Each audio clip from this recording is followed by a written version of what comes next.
Joo, aika niin kuin täyteen ladattu kysymys.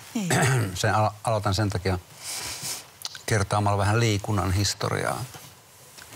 Siis toisen maailmansodan kaukopartiomiehiä harmitti aivan vietävästi, kun hiihdetyt kilometrit ja poltetut kalorit eivät taltioituneet mihinkään. Eikä suorituksella voinut brassailla Fasessa eikä Twitterissä. Ja mikähän mahtoi olla keskisyke peltojaan raivaavilla ihmisillä? Montako kaloria Jeesus poltti päivän aikana puhujamatkoillaan?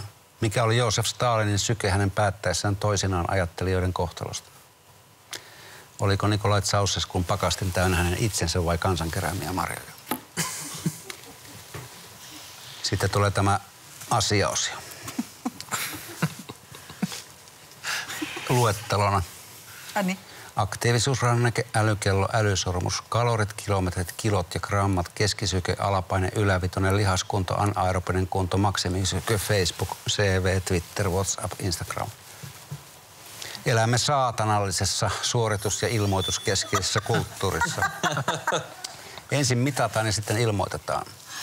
Keski-ikäiset ovat hyväkuntoisia ja heillä on massia ostaa vermeet ja härpäkkeet. Heiltä voi vain kysyä. Miksi ilmoitat kaiken? Se, mikä kehossa tapahtuu, se kehoon jää. Ja viimeisellä portilla älykellos jätättää.